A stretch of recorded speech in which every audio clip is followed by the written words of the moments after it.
Hey guys, little different today, guys. You see here, Tommy Lasorda, former manager of the LA Dodgers, tragically passed yesterday. And this is a continued list of legends in the baseball world passing over this from 2020 into 2021. We got a bunch of Hall of Famers and now a Hall of Famer manager, one of the most recognizable managers, one of the most energetic, funny, caring managers that passed away. Tommy Lasorda. Then after this, I'll do my introduction, guys. But I'm gonna start off with something here, guys. I'm gonna show you a short YouTube clip.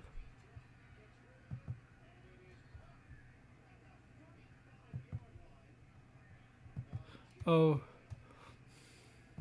Tommy Lasorda.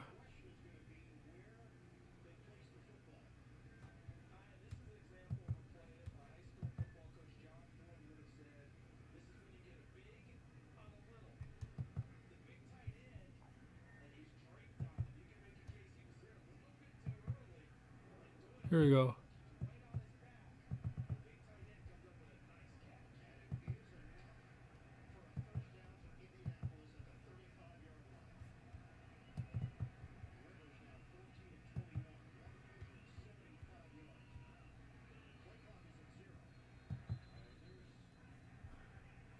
Start in a minute, guys.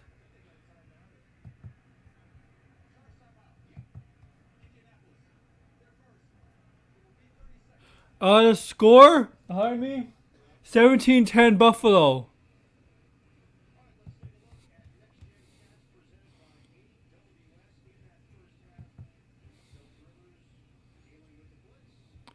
So we'll play a little tribute to Tommy Lasorda. Voice of the Dodgers, that Tommy Lasorda is the team's soul. Thomas Charles Lasorda was born in 1927 in the small town of Norristown, Pennsylvania. He was the second of 5 sons. His parents were working-class immigrants from Italy. Lasorda began his pitching career with the Philadelphia Phillies when he was 18. Later, he signed with the Brooklyn Dodgers. And after piling up wins in the minors, Lasorda was called up to the big leagues in 1954. But Tommy's major league career never took off. In 1956, I showed you the Tommy Lasorda tribute from the Dodgers, but 16 minutes long, so I don't want to left-handed pitcher by the name of Sandy go into my show for Koufax. that length. After Tommy's so playing career ended, he moved into coaching and spent 12 years in the minors. In 1973, Lasorda got back to the show, this time as the LA Dodgers third base coach. His love for the game was infectious. When Walter Alston retired in 1976, Lasorda became the 4th skipper in team history. For the next 20 years, Lasorda would define Dodger baseball. Players loved Lasorda's positive, upbeat style. But make no mistake, Tommy hated to lose. This now famous rant took place in his office after Dave Kingman of the Cubs hit 3 home runs to beat LA in 1978. What's my opinion of Kingman's performance? What the you think is my opinion of it? I think it was horse. Lasorda was colorful and popular, but most of all, he won. In 1977 and 78, his teams won the National League pennant, only to be thwarted in the World Series by the Yankees. But in 1981, Lasorda's club finally broke through. Led by rookie phenom Fernando Valenzuela, the Dodgers beat the Yankees in 6 games to win the team's first championship in 1983. Oops, sorry. Years. Great victory. This is something that has escaped us for a long time. In 1988, Lasorda led the Dodgers back to the World Series with a ragtag squad many picked to get steamrolled by the mighty Oakland A's. In Game 1, the Dodgers were down by a run in the bottom of the 9th. With a man on, Tommy played a hunch and sent in an injured Kirk Gibson to the plate. High fly ball into right field. She is gone! Tommy's gamble led to one of the greatest moments in sports history and propelled the Dodgers to another world championship. After his final World Series triumph, Tommy would manage the Dodgers until his retirement in 1996. During his tenure, he compiled 1,599 wins, securing his spot in the Baseball Hall of Fame. While his time as manager was over, Lasorda remained in the front office for the rest of his life. Just before his passing, his beloved Dodgers gave him one last gift. The 2020 team finally broke through and won their first World Series title since 1988. And I loved it every minute. I never wanted to see the season end. It was amazing.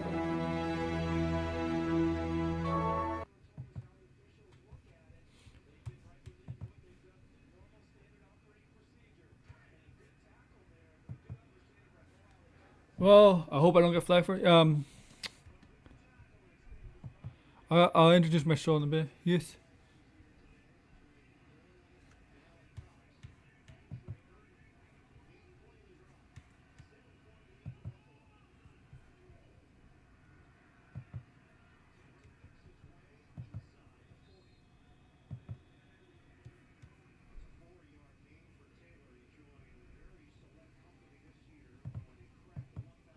I have to do something here. Excuse me for a sec.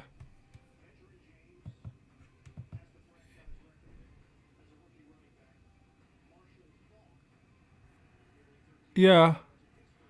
Yeah, cause they moved to the Arizona, the Cactus League. Yeah.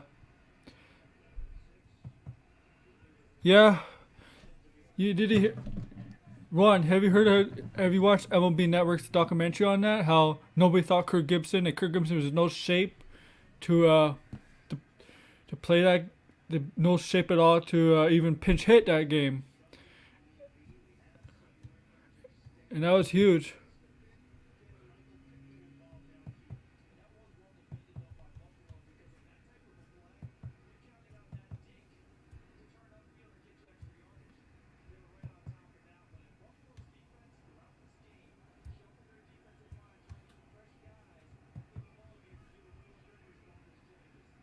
Oh. Yeah. Accuracy, yeah, man. Accuracy was a very dominant closer. He was a starter at first, then became a very dominant closer. I remember my Blue Jays in '92 when Walby Almar had a huge home run off Accuracy. But yeah, Accuracy. And Accuracy was fired up. He was a closer. He was so fired up, he'll rub you the wrong way, and then when you get to him, it's like when you finally do something to him, it's like you're sticking it back right in his face. Yeah, agreed.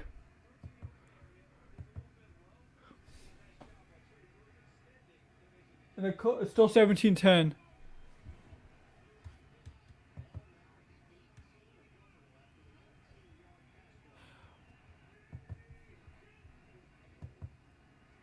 Yeah, hello. Hey, Job. How are you doing?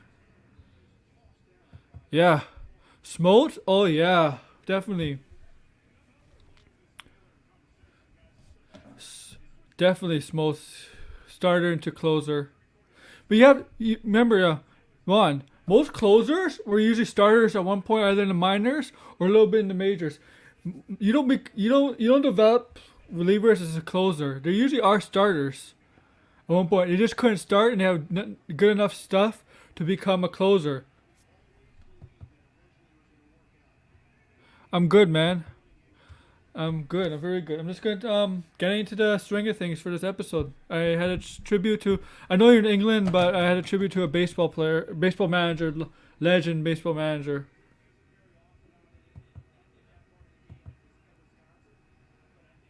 Yeah. Rivera was a setup man for Retland. For John Retland in '96, I believe.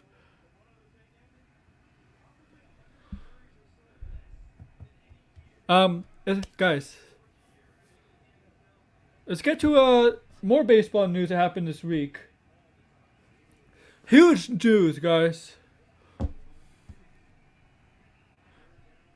We got a huge blockbuster trade. Yep, Lindor.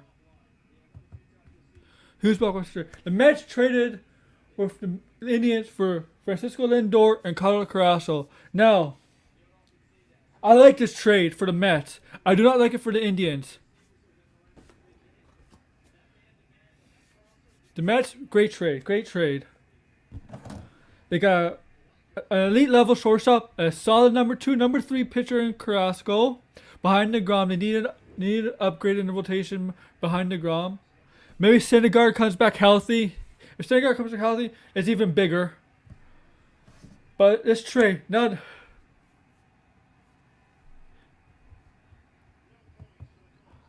One. I doubt it. The Marlins are beneficial of the 60-game season. Per the 162-game season, the Marlins are not a 500 team. I'm sorry, but they're not. I know you. And I gotta close this. We move. Excuse me for a sec. Excuse me. Now Lindor. Now the question of Lindor. The prospects the Indians got were 2 of the shortstops, 2 major league ready shortstops, and the 9th, 10th best prospect in the Mets farm system. But the 2 shortstops they got back were major league shortstops in Cleveland. Cleveland's shedding salary, of course. Next one maybe is Jose Ramirez, their third baseman. But the question of Lindor is he going to be signed? You have to look at this. Let's see. The free agent market next year, especially for shortstops, is stacked is unbelievably stacked. I'll throw them some names out there. Javier Baez of the Cubs, Trevor Story of the Rockies, Kyle Seager of the Dodgers, Carlos Correa of the Houston Astros, Francis Lindor of the New York Mets, and even got some other shortstops like Brandon Crawford of San Francisco. Not quite those guys elite level, but I still saw a shortstop all around. That's a stacked shortstop class. Actually, the free agent class, the potential free agent class of next season, after next offseason, which the CBA expires, the CBA expires in baseball, I'm sure they'll get it done. But baseball, even though they have issues, some issues, it's really never about money and stuff. So I think they'll get it done. They'll just some tweak some playing in on-field issues, not off-field issues. But that free agent market class next offseason is stacked, especially the shortstop position. But Lindor is the question. I know the Mets, they're planning to talk to Lindor. But I think Lindor set up free agency. I don't know. What do we want to... Who are all those guys I mentioned? Baez, Correa, Lindor, Seager, and Story will get the highest contract among shortstops. Yeah, the Padres are stacked.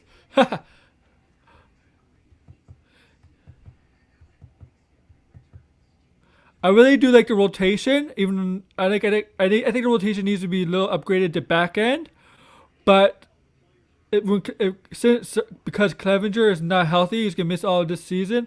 But if they had Clevenger this offseason healthy, those 3, Darvish and Snell and Clevenger, right up there. I agree. I think Padres could give the Dodgers a run for the money. The only thing I don't like about the Padres, I think they need to upgrade in the outfield. But with the Mets, all those guys I mentioned, shortstop position, are free agents. Who will get the most money?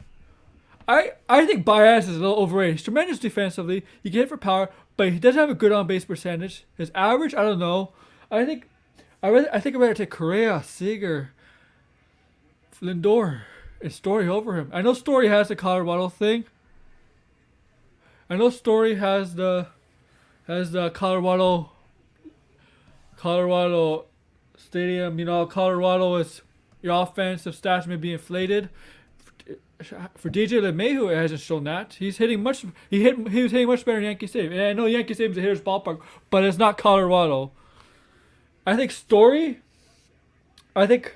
Seager might get a lot of money, might be the most, because he's a left-handed hitter, can play shortstop, can hit for power. Correa, I think Lindor is better, has more valuable than Carlos Correa, because the thing with Carlos Correa, he does get hurt, and he's a solid player, a great player. He can hit for power, shortstop, good defensive, he could hit, has a good average, but he gets hurt at times. Lindor, I don't remember having him seeing major injury, missing some amount of time. And he's a tremendous defender. He does have power. He's not going to hit the home runs like Story and potentially Correa does. He may get you 25 to 30, which is still good, but he does bring value as a switch hitter, which I love. And if he went to the Jays, he would remind me of the time when the Jays made that huge blockbuster trade back in 1990. Tony Fernandez and Fred McGriff going to San Diego for Joe Carter, a young Wilbur Elmer. Wilbur Elmer became best second baseman, maybe the best second baseman ever in baseball. He can hit for average. His range was unbelievable. His arm was unbelievable. Hit for average. He could steal bases. He did have power. He's not a 30 home run guy then, but he can hit for power 20 to 25 home runs. He might be the best second baseman in all of baseball. 5-tool player. Everything he does well at. That's what Lindor reminded me if he went to the Jays. And apparently, the Jays are front runners. I'm like, who cares if front runners? It means he didn't get him. It means he didn't get the guy. Oh yeah, Vinny Castilla. Yeah, Vinny Castilla, yeah. He was a solid player. Yeah, that's true. That's true. Lindor, so the Jays were the one-ups to get Lindor. The only thing with Lindor was, with the Jays, Cleveland wanted ready prospect, closer to prospects, and some major league talent already that they want to trade for. The Jays weren't willing to offer any major league talent off their roster, but they're willing to offer higher potential prospects to Cleveland. Like, so guys in the farm system that have high potential, but Cleveland wanted major league ready players. I don't get why Cleveland. You're in a rebuild mode. Go for the higher potential prospects. The Jays have a much better farm system than the Mets. We're like top 5 to top 10 in the league in farm system.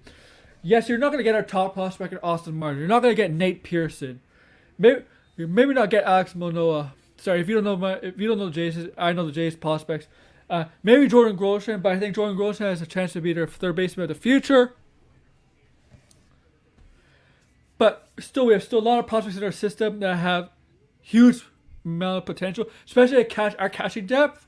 We saw Kirk, not just Kirk out there. We got Moreno, some guy named Riley. We have a lot of catching depth prospects. But Cleveland wanted major league talent on the roster. But in their rebuild mode, I don't know why would he. I don't know. I mean, I don't know why. You're not playing. What are you playing to contend for the AL Central next year? You're not going to win the AL Central. Lindor's a huge loss. Carasco's a huge loss in that rotation. Just take a few years off and rebuild. Cleveland, much like Tampa Bay, you're one of the best organizations of developing talent.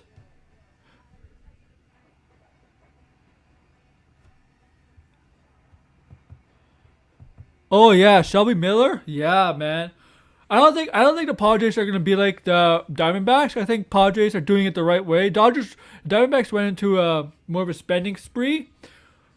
It's usually, most of the time, spending sprees don't work.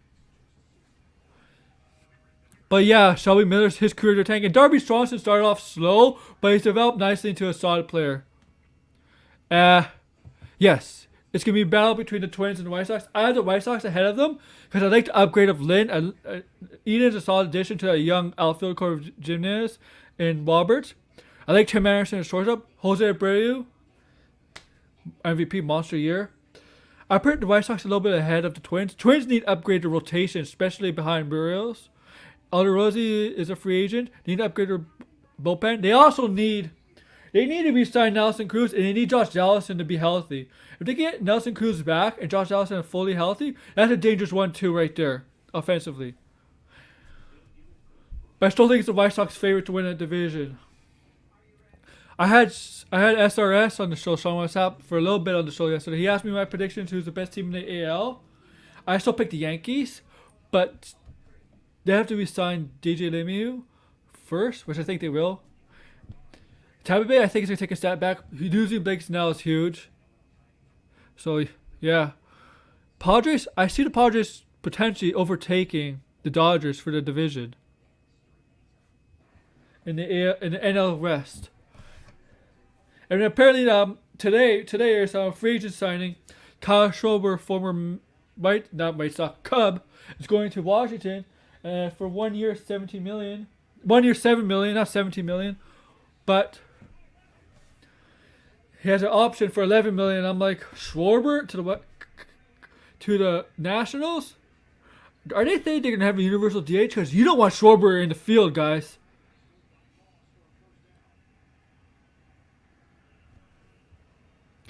I'm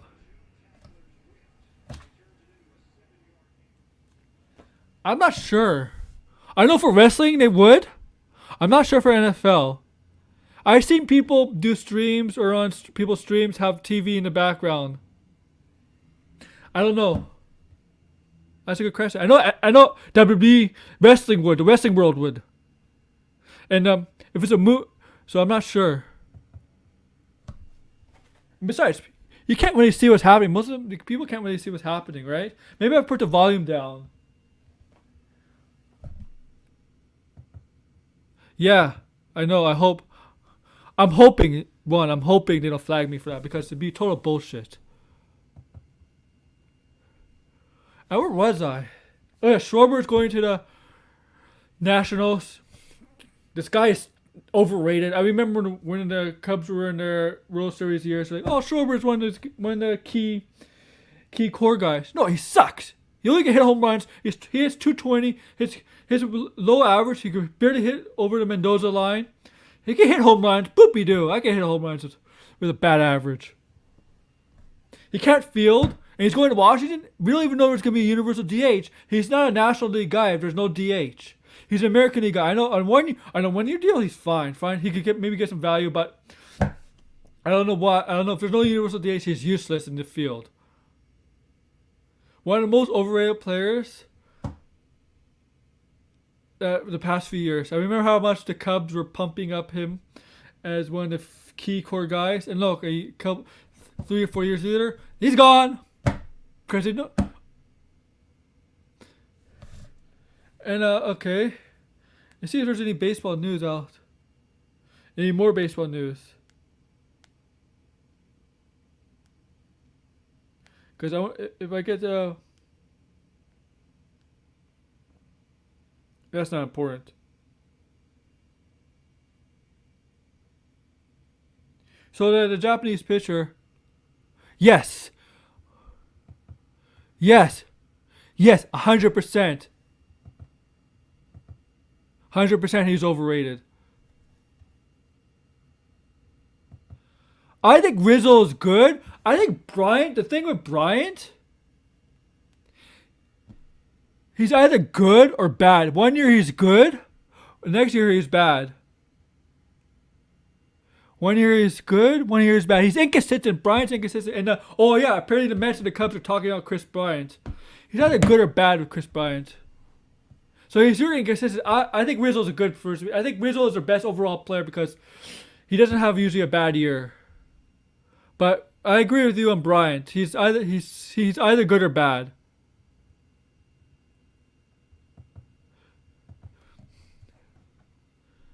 Let's change the subject, guys. You know what? He's a Chicago guy. He's a Cub. You know these New York, Boston, L.A. Name those big time cities. They're always going to overrate the players. This is how it is.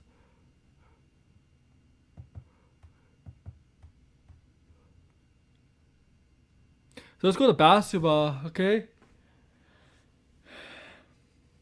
What the hell was the Sixers thinking? Why didn't they get a positive test or a negative test before the game? When the Brooklyn Nets faced 76ers on Thursday. Before the game. Why did they have the player without a result on the bench and they had to leave? Seth Curry, why did they have to leave during the game? And unfortunately, luckily for the Nets, nobody got infected on the Nets. They played yesterday. But it's just stupid.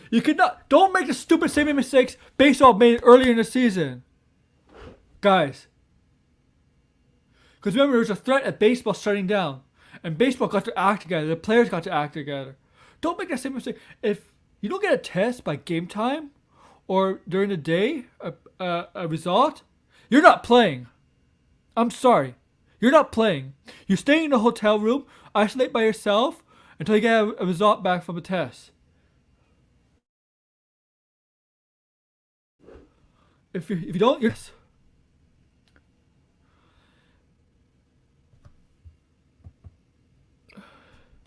It's just don't make the same mistake of baseball. Don't be like football either. Remember, guys, we're in the middle of a second wave in the world.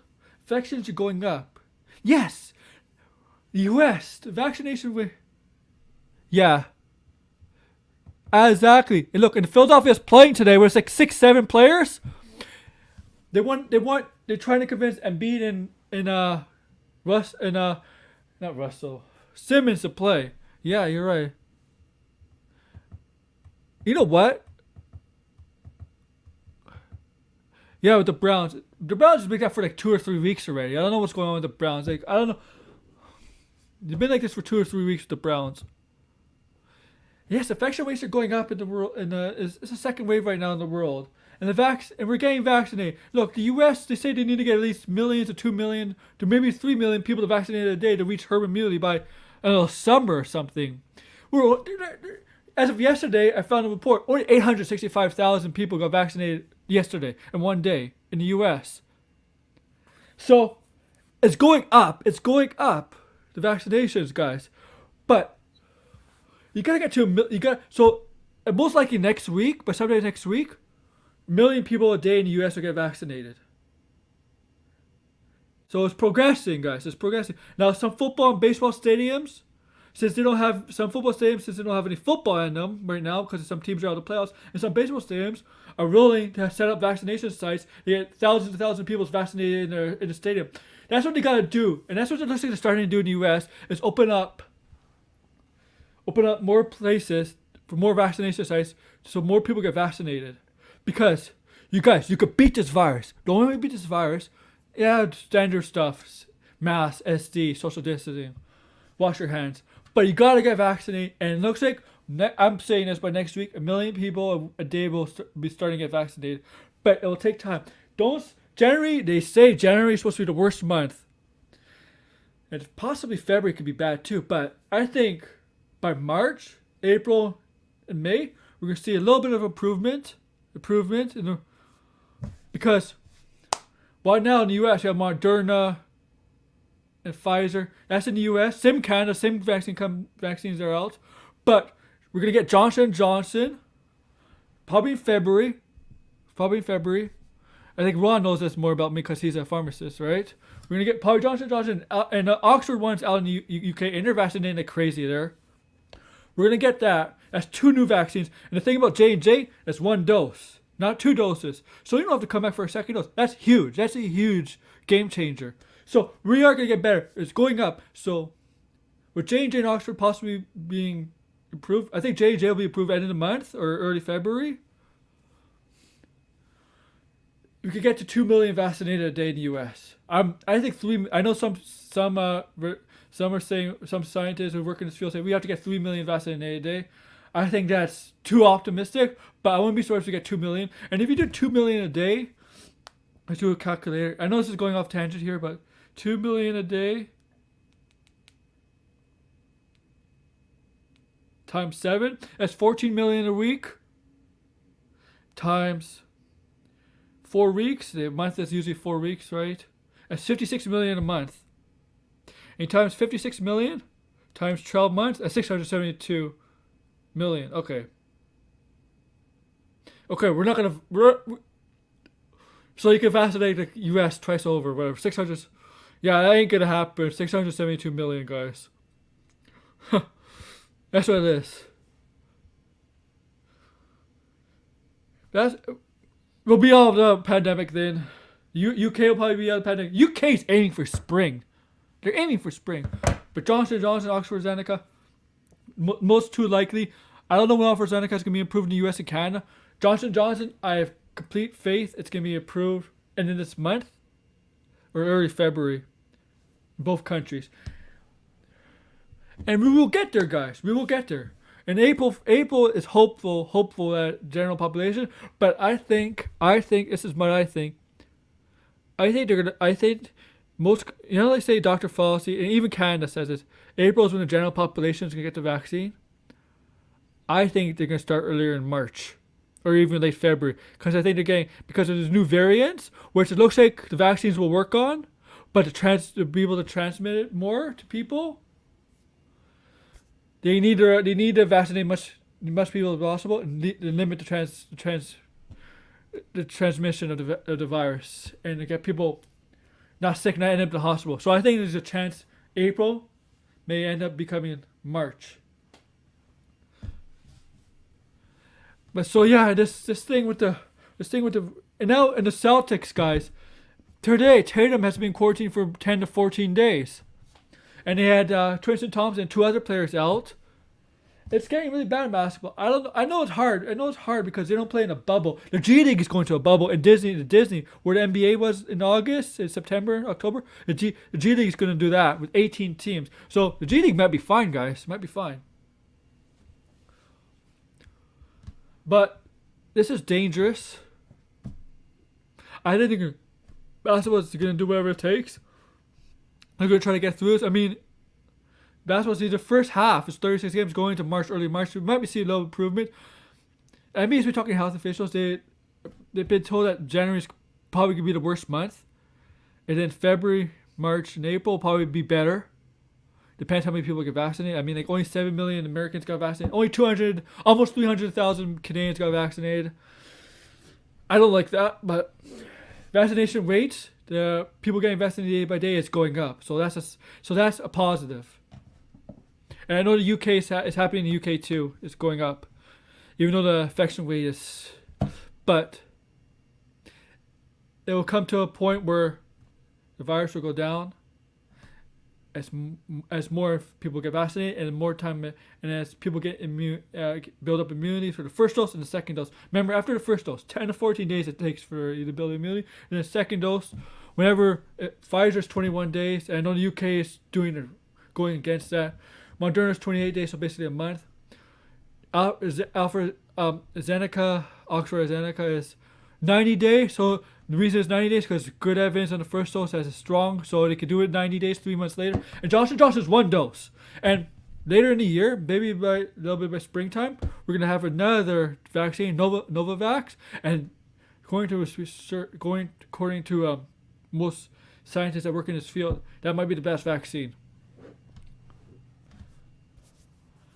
But look, it's gonna be a hard month, and we're gonna get better sports, and sports will be better. And look, hockey, when we get hockey with Dallas Stars have to cancel their games, they're gonna have to reschedule. Pittsburgh had to close their facilities in Columbus. Pittsburgh today, Columbus yesterday. It's gonna be a rough start, guys, but I'm gonna watch. I hope we get through it. It gives me peace to watch hockey, and like during this pandemic, doing these shows, watching wrestling Mondays, Wednesdays, Fridays, in the pay-per-views, whether Saturdays or Sundays, and watching sports any day, watching the playoffs. You see Buffalo's winning 24-16. It's giving me peace during this pandemic. And so I think it will get better. We'll see less as months go. Second half of the NBA will be less infections, less cases, but you cannot have someone in the arena, court, wherever, without a test result. Look what happened to Justin Turner, guys. Perfect happened to Justin Turner World Series. MLB was perfect for 5 weeks, and then the World Series comes along, Justin Turner. And let's look at see my point, guys. And look, Sixers only can play like 6 or 7 players tonight, and they're facing the Nuggets. The Nuggets are a good team. And, guys, it's really disappointing. It's really, really disappointing. And, okay, down to 7. So they're going to play 7 players tonight. 7 players tonight. So that's what I got. And look at the standings for NBA. So it's still early, but we're 2 weeks in. So let's go by conference. Philadelphia is leading. Indiana second. Boston 7-3. There's third. Orlando 6-3, 4-3. New York especially over 500, 5-4. Cleveland's 5-4. Brooklyn's 5-5. Atlanta's 4-4. Charlotte's 4-5. Miami's 3-4. Chicago's 4-6. Toronto's 2-6. Detroit's 2-7. Washington's 2-7. And I'll talk about the Raptors in a minute. My Raptors. This is my show, so I talk about my team. Los Angeles in the West is 7-3. Phoenix is 6-3. Good team. I think they're gonna make the playoffs. I picked them to make the playoffs. Los Angeles is 6-4. Utah is 5-4. Golden State is one game of 500. 5-4. They play my Raptors tomorrow. Seth Curry. Dallas is 4-4. San Antonio is 4-4. Portland's 4-4. They play my Raptors on Monday. I'll be watching Wall on that. Oklahoma's 4-4. New Orleans is 4-5. Sacramento's 4-5. Houston's 3-4. Denver's 3-5. Memphis is 3-6. Minnesota is 2-6. Yeah, it's still early, guys, but it's a 76-game season, so I'm pretty sure Philadelphia's gonna lose tonight. These things, these cases, these guys quarantine could really affect the standings for certain teams. Because Boston, we lose Jason team, that's a huge loss. So they could really affect the standings. Don't be surprised if some teams you didn't expect to make the playoffs because of the pandemic.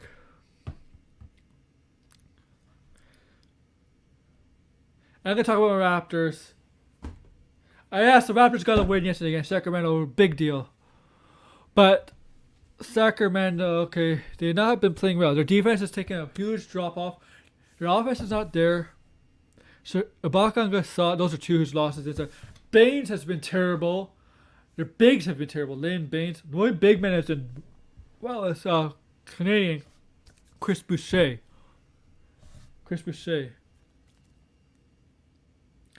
He's done well. He blocks shots. He can score, shoot. He can rebound.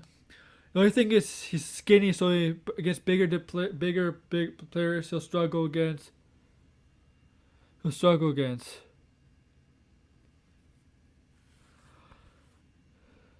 Right?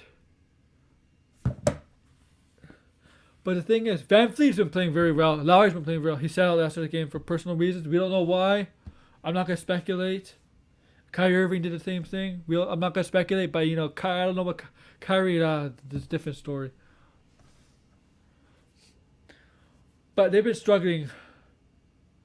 OG Anunoby had a decent game yesterday. He hasn't been living up to his contract. I think he's trying too hard. Siakam is starting to look like he's getting out of his funk. He's starting to look like he's getting more comfortable. He's getting his game back. That will help the team a lot. This team still has a chance to make the playoffs. But it's a lower seed, maybe between 6 and 8. There's a play-in round this year, so maybe a play-in round team, potentially be a playoff team after that. Like the NHL had a play-in round like last year, so the NBA is planning to do that.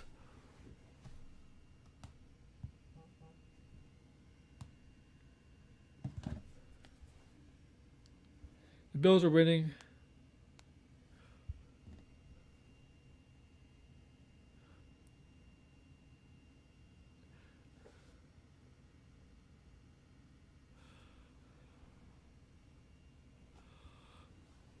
Still 24-16. They're struggling. They're not defending the three very well.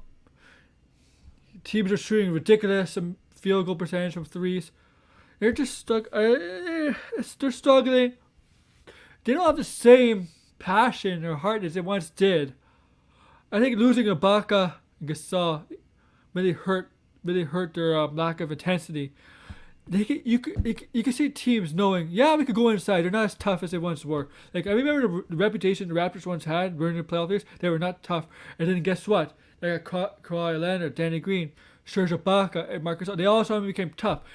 They made Marcus Gasol in that playoff run when they won the championship. He made life hell for Joel Embiid. Remember, Marcus Gasol was making life hell for Joel Embiid. Remember that.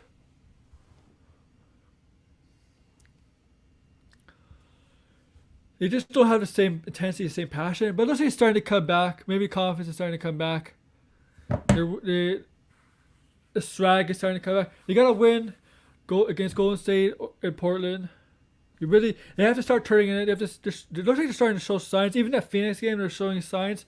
But I don't know. This is a challenge for Nick Nurse now, the coach of the Raptors. Now, is he really? Now he has to prove himself as a good coach. I do think he's a good coach. But losing two players like the caliber of Ibaka and Gasol, that really will hurt the team. I mean, Ibaka, I think, was a great addition for the Clippers. Gasol, even though he doesn't, not the Gasol of the Memphis Grizzlies, is a solid addition to the Lakers. Gives him some leadership and stuff. Good passer for a big man. Good defender. He just does this. He's good in on-ball defender inside. He makes life difficult for big man. Good addition. But this Raptor team is showing signs, starting to maybe come back.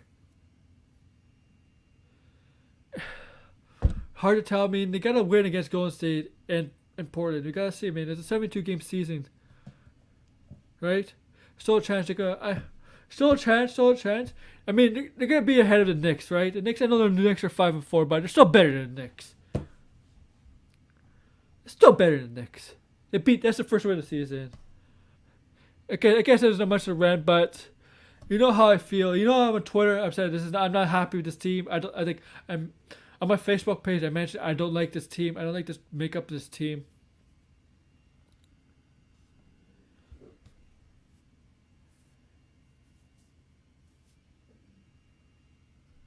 Now we got NHL training camps open. I mentioned the COVID stuff with NHL training camps. So the Leafs are open. Right? Marner, there was a report of Marner, Matthews, and Thornton on the line. Here in Toronto Maple Leafs talk like number one. It's like 24/7 here. So it gets big time. Like, you don't know how much the Leafs control the media here. Like, how much the media talks about the Leafs, the sports media. There's always number one in Toronto. Always number one. And even the line changes in practice. Even though these guys are practicing, this guy is huge here. Like, who cares? Like, to be honest with you, who cares? I want to see a game from now. Now here's something that's a change. Austin Matthews, the Leafs' best player, number one center, one of the best scorers in the league from the beginning. He came into this league in his rookie year, 2016, 2017. He's gonna be playing. He's gonna get reps on the penalty kill. Sheldon Keefe, the coach of the Leafs, decided that, you know what, I'm going to give some reps to Matthews and penalty kill. I like this move. I know some people are like, you should put your star players in the penalty kill. But Matthews, I like this move. Matthews is a solid. His defensive game is getting much better. This last season, I thought his defensive game, his backtracking, his positioning has improved. Dramatically this past season before the cancellation of the season. So I like this move. I always thought Matthews could be, how do you say, a better Jonathan Tays and a better Patrice Bergeron, in a sense that I think those are the two best defensive centers in the league. I mean, Wiley's up there. Crosby's not that bad. I'll put McDavid's the best center in the league. But defensively, he's still solid, but he's not up there. But I think Matthews has the potential to be the best two-way center in the league. Even better than Kopitar was. Kopitar, in his prime, might be the best defensive center, him and Tays and Bergeron. But I think Matthews has the skill set to be better than those three because the guy can score. He can get you 50 goals. And I think he'll get you 100 points, 90 to 100 points. So I think he might potentially be the best defensive center, two-way center in the league. Because of his offense and his potential defense is dramatically improved. And I know I sound like a Homer Leaf fan, but just look at the way he plays and look at his defensive game. We all know what he can do offensively, but look at his defensive game. Now I see why he's going to be getting time on the penalty kill because he's deserved it. He's owning up to his defensive game. And here's the thing: last season he's starting to use his body more. He's starting to understand how to use his body more. With his upper strength, because he's a big boy. He's a big man now, Austin Matthews. He's always been a big guy, but he hasn't used his body to his advantage. Now he can use his body. He's been doing it last year. He's been doing it last season. He's starting to use it. He's starting to understand more of his game, not just from the offensive side, but from a more physical side and more of a defensive side. He's starting to finally understand what it takes to win in hockey. And scoring goals is not just it. So okay, guys. So Chase Young, called out Tom Brady, said they're going to beat him. Okay, Chase Young, okay. Chase Young. Here's the thing. If you play, 95% of the players that call out Tom Brady, whenever the Patriots are, those teams end up losing. From what I hear, from what I know, they never call out the other team in any sport. Because most of the times, that what it does, it makes the team angry, makes the team more focused. Makes the other team more focused on winning. And usually most of the time, they end up winning.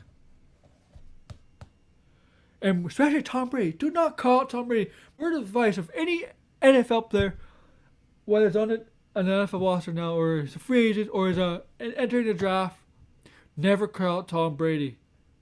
Because if you're going to call out Tom Brady, more than 90% of the time, you're going to get burned and your team is going to lose. And that's a fact, man. Fact. There's a lot of evidence to back that up.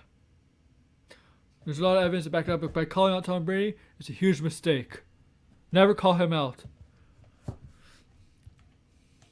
Let's go to the Jaguars. Go to the draft. So I'm just going to talk about the draft. So Jaguars got number 1 pick. We know Trevor Lawrence is declared. I don't know if Josh Fields has declared yet, but I think he will declare. Trevor Lawrence declared. He's definitely going number 1 pick overall. He's the perfect package. He's probably the best quarterback since Andrew Luck. Maybe since Peyton Manning. Those kind of quarterback eras. Those kind of quarterback. And Peyton Manning went number 2 overall. Remember that. He's that type of quarterback. Franchise quarterback. So they're projecting to be like top 5 quarterback in the NFL. Definitely go to Jaguars. He can throw, could run for his size. He's accurate. He's a franchise quarterback. And Jaguars, that's what they need, a franchise quarterback. No disrespect to the guy who's missing you. And he's a backup at best. And Trevor Lawrence is the guy that they need to build their franchise around. Let's just hope Jacksonville does a good job of building talent and getting the right coaches around them. And Josh Fields, I think he's going second overall. Second overall pick looks like it's going to be the New York Jets. The question is, do they trade Sam Darnold and draft Josh Fields, or do they trade down? I think Josh Fields, they should trade for keep the prick in Josh Fields. Yeah, man. Devontae Smith? Yeah, he'd be. Yeah, man. Yeah, man. The top receiver. The thing is, what position? Tell me what position Devontae Smith is in. What position? I know he's a receiver. Sorry. What draft position is the Dolphins? I know they missed the playoffs, so they get a draft position. Yeah, he's a wide receiver. So what draft position is Dolphins in? Are they 14, 15? Because if they're in that range, I don't think they're gonna get Devontae Smith, because Devontae Smith is projected to be top 10 overall. Or the third? Yeah, maybe, yeah. Well, the Texans are stupid. So, if they're third, maybe, yeah. Because he just won the Heisman. It might be a friend. For Tua, perfect. Get a number 1 receiver. Parker in Miami is a good receiver, but if you have Devontae Smith, the Heisman winner, it could be a good 1-2 right there. So yeah, if he gets him, but the Texans are stupid. Apparently, Deshaun Watson, there's reports Deshaun Watson's not happy with the team, and the Bears are interested in him. I think if the Bears want to take it to the next level, I know in the playoffs, trade for Deshaun Watson, man. Trade for Deshaun Watson. Because he's being wasted in Houston.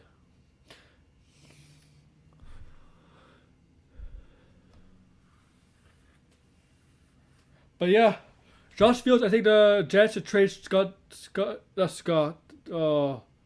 Darnold and take Josh Fields, because Sam Darnold, I at one point did think he was going to be a franchise quarterback, but he kept getting hurt and he's in the Jets system. They fired Adam Gase. Best move. I don't know why Adam Gase is not getting hired again. See. Once again, the Texans are stupid.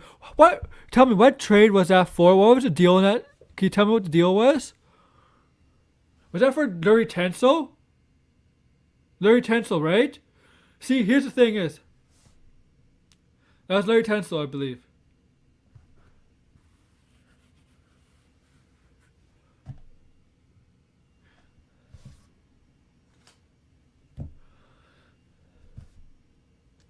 Devontae Smith. Yeah, if the Dolphins have him as third overall, because I know the Dolphins' defense is very good. See? Okay. I know Laramie Tunsil is a solid lineman, and still is a solid receiver, but he's not number one or number two.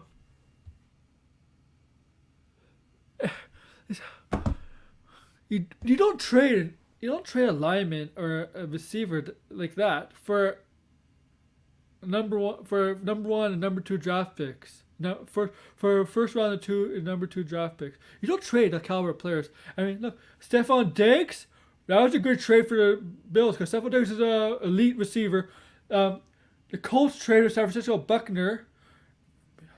Big win for the Colts. Defensive linemen. Defensive linemen are very important. I know offensive linemen are very important, but you can get good offensive linemen in the second and third rounds. See, that's a bad trade. That's a bad trade, and the Texans are paying for it. And let's not forget, they traded Hopkins. While Larry Johnson at one point was a good running back, Hopkins is the top 3 receiver in the league. Texans, yeah, and then his wave still. See, Warren, you kind of proved my point.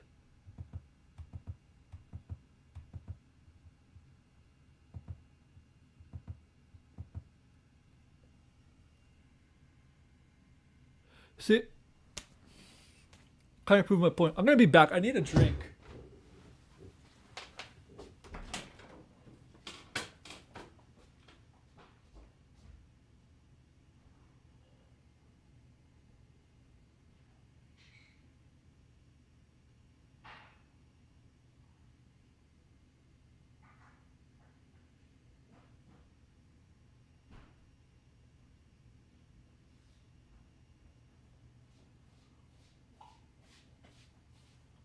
Oh, by the way, I'm back. By the way, it's 27-24 Bills. 24-27 Bills. There's 6:13 left. I have to end this soon, but okay. So apparently I got a report. Apparently, the Sixers now found an 8th player. Just found out on Twitter now they found an 8th player. I remember the rules are you have to have 8 players. So, remember the playoffs. In the playoffs, NBA playoffs, usually you get 8 or 9 players to play a game, right? Now, okay. What else is my description? I know it's the Philadelphia Eagles, right? So,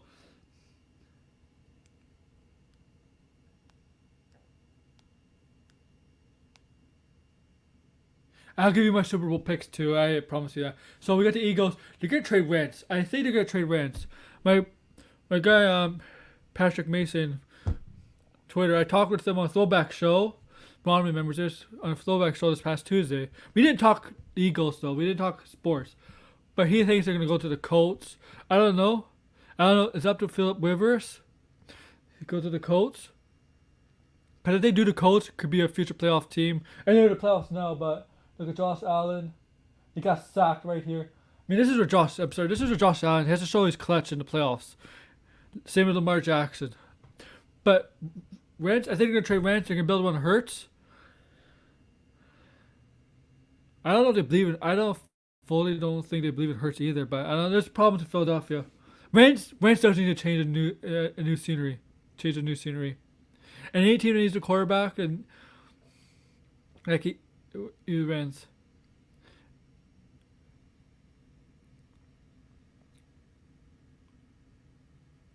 And Super Bowl prediction, right? So guys, I'm going with Kansas City. Well, big play by Josh Allen. Josh Allen made a big play. So I'm going Kansas City. I think the only team in the AFC is the Bills, but this team is. I think this game is. I picked this game to be close anyway. Because I like the Colts defense. But I still think I'm picking the Bills. I'm picking Kansas City to represent AFC. I'm not going to pick the teams that win the Super Bowl. AFC. But I'm gonna take Green Bay to represent NFC because Aaron Rodgers had a monster year and is MVP. So Kansas City versus Green Bay, the two best teams in East Conference to represent their each respective conference in the Super Bowl. And only that's why I pick. That's what I have. Let's see. Oh, I made a bad blow throw. Okay. Hey guys, I got some news. This is sports cards news. Remember, I showed you my NHL stuff here. Like, I'll show you my NHL cards real quick. This is O-Pee-Chee. These cards are from O-Pee-Chee from this season. I gotta get a binder and card sleeves. I'm in the process of ordering binders and card sleeves, right? This is from Upper Deck. Same thing. Card sleeves in a binder. And you want a funny story. It's kind of related, it's more related to wrestling. But back in May I ordered 2 hobby boxes of WWE cards for 2020. Topps Chrome and Finn Balor and NXT for 2020. I paid it back in May, never got shipped, nothing. Until yesterday I found a confirmation shipment in my email once I woke up. It was like at 9:12 a.m. or something. I checked my email on my phone, right? My phone email on Yahoo. Shipment from 401 Games shipped. I'm like, what? What? Really? This is just Josh Allen play. Just throw it away. Oh, you fumbled the ball. Buffalo recovered though. Idiot. He's gonna blow it. So yeah. So my shipment for wrestling cards. So a hobby box of Topps 2020 and NXT, and I plan it in those boxes to get hobby boxes to get autographed cards too. So it's according to shipping dates. It can be Tuesday. That's expected delivery date. It could be Monday. It could be Tuesday. If it comes Monday on my wrestling show, I'm going to do an unboxing there. If it's not, I'll do a separate show and doing an unboxing of the cards there, wrestling cards. So guys, that's my show for today. I'm going to finish it off and go watch finishing this game between the Bills and Colts. So all about wrestling, Monday, 3 p.m. Eastern. Maybe an unboxing, maybe on that show. If it's not, I'll make a separate video. Why we love it's all about to pop next Thursday. I'll discuss it. Why we love sports next Saturday, episode 12 is episode 11. I forgot to mention my promo, but it's okay. I forgot to introduce myself. You know my name anyway by now. Also, Tuesday, I'm going to make a special live stream previewing the NHL season. Like I did for the NBA. If an MLB comes up, I'm going to do the exact same thing. So thank you guys for listening. Like, comment, subscribe down below.